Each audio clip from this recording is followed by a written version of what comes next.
हर घर पाठशाला में एक बार फिर से आपका स्वागत है। आज हम स्टडी करेंगे एक्सरसाइज 4.3 प्रैक्टिकल ज्योमेट्री। ओके, तो आज हम जो स्टडी करेंगे यहाँ पर हमारे पास 2 साइड्स एंड 3 एंगल्स दिए होंगे। ठीक है ना। तो कैसे करेंगे, चलो स्टार्ट करते हैं।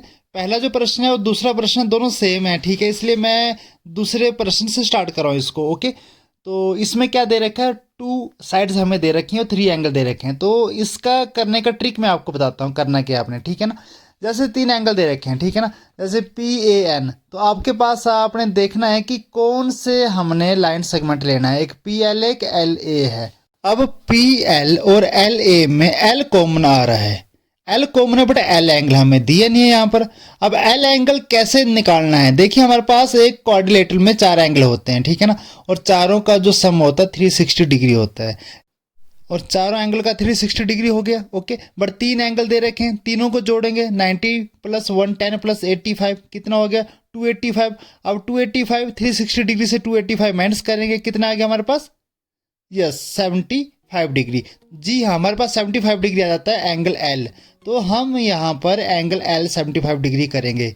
ओके, तो हमने लाइन जो सेगमेंट ले लिया है, PL 4 सेंटीमीटर ले लिया है। अब L हमारे पास 75 डिग्री आ चुका है। 75 डिग्री एंगल ड्रॉ कैसे करना है आपको मालूम है। पहले हम 90 डिग्री का एंगल बनाएंगे। ये हमने 90 डिग्री का एंगल बना रहे हैं यहाँ पर। ओके, अब 90 डिग्री का जब एंगल हमारे पास बन जाएगा तो आपको पता है जो पहली चाप यहाँ पर कटी वो 60 डिग्री की थी। ओके, और दूसरी 120 डिग्री की थी। अब 60 और 120 में 60 डिग्री का डिफरेंस था, दोनों को हम बाइसेक्ट करेंगे तो 30 डिग्री आ जाएगा। तो 60 में 30 ऐड करेंगे तो 90 डिग्री। इस तरह से हमारे पास 90 डिग्री का एंगल आ जाता है। यह आपने स्टडी कर रखा है लोअर स्टैंडर्ड में। ओके, हमारे पास 90 डिग्री आ चुका है, बट हमारे पास अब 60 डिग्री की चाप है और एक 90 डिग्री का एक लाइन सेगमेंट है। दोनों को जब हम बाइसेक्ट करेंगे, क्योंकि दोनों में गैप 30 डिग्री का है, 30 डिग्री को बाइसेक्ट करेंगे मतलब आधा करेंगे, 30 का आधा 15, तो 60 में जब 15 ऐड करेंगे तो 75 डिग्री। तो इस तरह से हमारे पास 75 डिग्री का एंगल आ जाएगा। ओके, 60 और 90 डिग्री के बीच में जो एंगल होता है 75 डिग्री का एंगल होता है। तो यह आपने 75 डिग्री का एंगल ड्रॉ कर लिया है, लाइन सेगमेंट भी ड्रॉ कर ली है। ओके, तो ये हमारे पास ए हमारे पास लाइन पॉइंट आ जाता है, क्योंकि हमारे पास जो लाइन सेगमेंट है LA दे रखा है 6.5 है।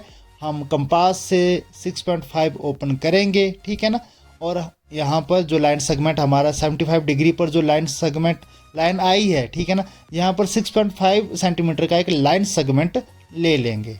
ओके, तो ये कंपास से हमने मेज़र कर लिया है, ठीक है ना, रूलर की सहायता से पॉइंटर को रख दिया L के ऊपर, और इस लाइन के ऊपर हमने आर्क ड्रॉ कर दिया है। जहाँ पर कटा ये हमारे पास A पॉइंट आ चुका है। तो इस तरह से हमारे पास A पॉइंट आ चुका है।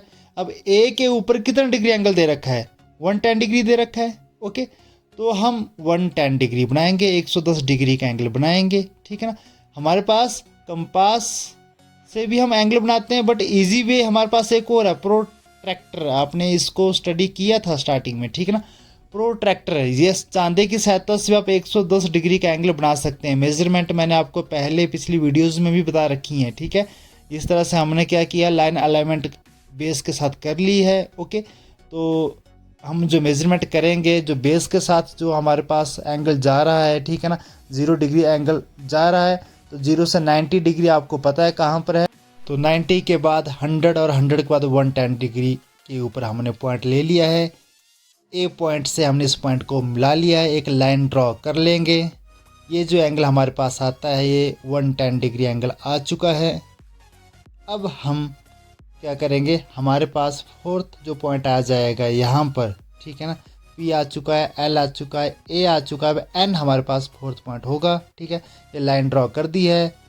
ओके, यहाँ पर कहीं पर N पॉइंट जरूर आएगा। अब कहाँ पर वो आएगा, ठीक है ना, हमें क्या दे रखा है, हमें दे रखा है यहाँ पर P पॉइंट। P पॉइंट कितना है, 90 डिग्री। P पॉइंट का 90 डिग्री एंगल दे रखा है। तो हम क्या करेंगे, P पॉइंट पर हम प्रोट्रैक्टर की सहायता से 90 डिग्री एंगल ड्रॉ कर लेंगे। ओके, तो ये हमने कंपास भी हम यूज़ कर सकते थे यहाँ पर, बट हमने यहाँ पर प्रोट्रैक्टर यूज़ किया है। 90 डिग्री का एंगल प्रोट्रैक्टर से बनाना ईजी होता है। ये हमने पॉइंट यहाँ पर मार्क कर दिया है। अब हम रूलर की सहायता से यहाँ पर 90 डिग्री का एक लाइन खींच लेंगे। ओके, और ये लाइन जब हम ड्रॉ करेंगे तो ऊपर जो लाइन है हमारे पास, जो ए पॉइंट से लाइन गई थी 110 डिग्री वाली जो हमारी लाइन थी, वहाँ पर पी से जो लाइन हम ड्रॉ करेंगे ये आपस में काटेंगी और पॉइंट हमारा एन आ जाएगा। ओके, तो ये हमारा रूलर है, ठीक है। ये पॉइंट हमारा यहाँ पर आ चुका था 90 डिग्री के केस में, ठीक है। तो पी पॉइंट से हमने एक लाइन ड्रॉ करनी है जो कि ए पॉइंट से लाइन ड्रॉ की थी वहाँ पर जाके काटेगी। इस पॉइंट को हम fourth point of the quadrilateral बोलेंगे जो एन होगा। ओके, तो इस तरह से हमारे पास ये रिक्वायर्ड क्वाड्रिलेटरल आ चुकी है, एक चतुर्भुज बन चुकी है PLAN। ये क्वेश्चन इस तरह से सॉल्व हो चुका है, ठीक है। ये सेकंड क्वेश्चन आपने किया, फर्स्ट क्वेश्चन भी इसी तरह से है, इजी है, आपने उसको एज अ होमवर्क की तरह ट्राई करना। सेकंड में थोड़ा ट्विस्ट था क्योंकि एंगल फाइंड आउट करना था, इसलिए मैंने इसको करवाया आपको, ठीक है। तो इस तरह से क्वेश्चन सॉल्व है। चलते हैं नेक्स्ट क्वेश्चन की तरफ। नेक्स्ट क्वेश्चन है, समांतर चतुर्भुज HEAR को ड्रॉ करना है। HE 5 सेंटीमीटर है, EA 6 सेंटीमीटर है और एंगल R 85 डिग्री है। जी हाँ, पैरेललोग्राम ड्रॉ करनी है, ठीक है। ये आपको पता है, समांतर चतुर्भुज आमने सामने की भुजाएं क्या होंगी, बराबर होंगी। ओके, तो ये क्वेश्चन इजी है, ठीक है। ज़रा गौर से देखना इस क्वेश्चन को। ओके, ये हमने यहाँ पर एक लाइन सेगमेंट ले लिया है HE जो कि 5 सेंटीमीटर के बराबर है। Got it. अब यहाँ पर ट्विस्ट क्या है, ट्विस्ट ये है कि यहाँ पर R एंगल दे रखा है। R अगर देखा जाए, जब हमारे पास पैरेललोग्राम आएगी तो R के सामने हमारा E एंगल आएगा, और पैरेललोग्राम में जो आमने सामने वाले एंगल होते हैं वो इक्वल होते हैं। इसलिए हमने R अगर 85 है तो E भी 85 होगा, इसलिए हमने E पर 85 डिग्री जो एंगल है मेज़र कर लिया है। ये इस क्वेश्चन का ट्विस्ट है, ठीक है ना। समझ रहे हो इस बात को, क्यों हमने E को 85 डिग्री लिया, क्योंकि E के सामने अपोजिट R पॉइंट आएगा। ओके, जब आमने सामने के एंगल जब बराबर होते हैं तो हम E को भी 85 ले सकते हैं, ठीक है। तो हमने यहाँ पर ले लिया है। अब हमारे पास EA आपको पता है 6 सेंटीमीटर दे रखा है, ये गिवन है। तो हमने कंपास की सहायता से यहाँ पर आर्क ड्रॉ कर लिया है। ये 6 सेंटीमीटर हमने EA लाइन सेगमेंट ले लिया है। ओके, अब हमारे पास रहा क्या, ठीक है ना। अब पैरेललोग्राम की बात होती है तो आमने सामने की भुजाएं बराबर होती है। तो EA 6 सेंटीमीटर हमने बराबर कंपास लिया और एक आर्क ड्रॉ कर लिया H पॉइंट से। ओके, और हमारे पास अगला पॉइंट क्या था, HE जो कि 5 सेंटीमीटर है। 5 सेंटीमीटर हमने कंपास खोल लिया है, पॉइंटर को हम A के ऊपर रखेंगे और हम आर्क ड्रॉ करेंगे जो कि हमने H से 6 सेंटीमीटर वाला एक आर्क लिया था। जहाँ पर ये कटेगा वहाँ पर हमारे पास R पॉइंट आ जाएगा जो इंटरसेक्टिंग पॉइंट है यहाँ का। ओके, ये हमारा फोर्थ पॉइंट ऑफ क्वाड्रिलेटरल है। 4 पॉइंट हमारे पास आ चुके हैं। अब हमारा काम है इनको मिलाना। लाइन सेगमेंट हम बना लेंगे। ये हमारी क्वाड्रिलेटर की थर्ड साइड आ चुकी है, ओके, जो 5 सेंटीमीटर की है, और जो फोर्थ साइड है वो 6 सेंटीमीटर की है। इस तरह से हमारे पास एक पैरेललोग्राम आ चुकी है, ठीक है।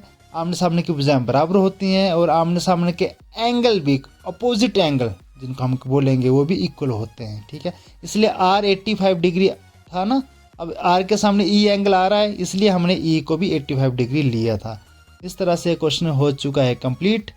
इसको बार बार प्रैक्टिस करना, बहुत अच्छा क्वेश्चन था ये। इस तरह के क्वेश्चन एग्जाम में आ जाते हैं, ठीक है। तो हम चलते हैं अपने नेक्स्ट क्वेश्चन की तरफ। Question number 4, last question of this exercise. एक रेक्टेंगल, एक आयत ड्रॉ करनी है OKAY, ओके, ठीक है ना, जिसमें OK दे रखा है 7 सेंटीमीटर, KA दे रखा है 5 सेंटीमीटर। रेक्टेंगल की प्रॉपर्टीज आपको पता ही है क्या होती हैं, आमने सामने की भुजाएं बराबर होती हैं और एंगल 90 डिग्री के होते हैं, चारों एंगल। ओके, तो ओके को हम ड्रॉ करते हैं। अब इसके लिए हमने क्या करना है, ओके को 7 सेंटीमीटर ले लिया है यहाँ पर। ओके, तो अब हमने के पर 90 डिग्री का एंगल ड्रॉ करेंगे, क्योंकि आपको पता है चारों एंगल 90 डिग्री के बराबर होते हैं। ये के ऊपर हमने 90 डिग्री का एंगल ड्रॉ कर लिया है। ओके, तो इस तरह से हमारे पास ये ड्रॉ कर रहे हैं हम 90 डिग्री का एंगल। इजी है, बार बार प्रैक्टिस करोगे आप तो आप इजीली कर लोगे इन क्वेश्चंस को। ओके, ये क्वेश्चन तो काफ़ी इजी है। ये 90 डिग्री का एंगल हमने ड्रॉ कर लिया है।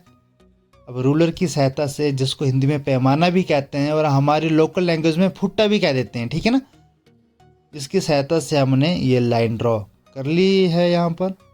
ओके, तो ये लाइन ड्रॉ हो चुकी है हमारे पास। थोड़ा एडजस्टमेंट करनी पड़ती है इसकी, ठीक है ना, पॉइंट आगे पीछे नहीं होना चाहिए, क्योंकि मैथ में आपको यू नो दैट, चाहे कैलकुलेशन की बात आए चाहे लाइन ड्रॉ की बात आए, पॉइंट टू पॉइंट यहाँ पर चलना पड़ता है। इसी तरह से सेम हमने ओ के ऊपर भी 90 डिग्री का एंगल ड्रॉ करना है।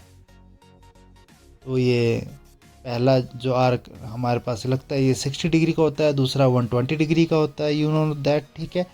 अब इनको जब हम बाइसेक्ट करेंगे तो 30 डिग्री बाइसेक्ट करके आता है, तो 60 में 30 ऐड करते हैं तो 90 डिग्री। ये मैं आपको पहले भी बता चुका हूँ कि 90 डिग्री का एंगल इस तरह से बनता है, ठीक है ना। ये मैं आपको कैलकुलेशन इसकी जस्ट रिफ्रेश कर रहा था आपको कि कैसे बनता है, ये 90 डिग्री का एंगल क्यों होता है ये। ओके, तो इस तरह से हमारे पास ये 90 डिग्री का एंगल आ चुका है यहाँ पर, ठीक है। अब हमारे पास क्या दे रखा है, हमारे पास के ए दे रखा है, कितना, 5 सेंटीमीटर। अब हम कंपास को 5 सेंटीमीटर खोलेंगे रूलर की सहायता से, ठीक है। 5 सेंटीमीटर हम खोल लेते हैं यहाँ पर। हम रूलर की सहायता से ही भी हम ड्रॉ कर सकते हैं, बट यहाँ पर कंपास लेना कन्वीनियंट होता है, ठीक है ना। कंपास से थोड़ा मेजरमेंट अच्छी आती है। तो इस तरह से हमने रूलर और कंपास की सहायता से ही हमने कोऑर्डिनेटर ये बनानी है। तो ये हमने रूलर ले लिया है, कंपास को 0 पर हमने रख दिया है पॉइंटर को, और 5 सेंटीमीटर हमने ये कंपास खोल ली है। ओके, अब हम 5 सेंटीमीटर के ए हमारे पास कितना 5 सेंटीमीटर है, तो के पर पॉइंटर रखा और हमने जो लाइन ड्रॉ की थी 90 डिग्री वाली, यहाँ पर हमने आर्क लगा दिया। इस तरह से ओ के ऊपर भी हम सेम, क्योंकि आमने सामने की बजाय बराबर होती है, तो हमने यहाँ पर भी आर्क ड्रॉ कर लेना है। तो 5-5 सेंटीमीटर की लाइनें आ चुकी हैं। जब हम मिलाएंगे तो ऊपर वाली लाइन 7 सेंटीमीटर की आ जाएगी। इस तरह से आपका क्वेश्चन ये कंप्लीट हो चुका है। ओके, इस तरह से ये एक्सरसाइज कंप्लीट हो चुकी है। अगर आपको वीडियो पसंद आई होगी तो लाइक, शेयर एंड सब्सक्राइब जरूर करना चैनल को। मिलते हैं कल नए वीडियो के साथ, तब तक के लिए thank you and have a nice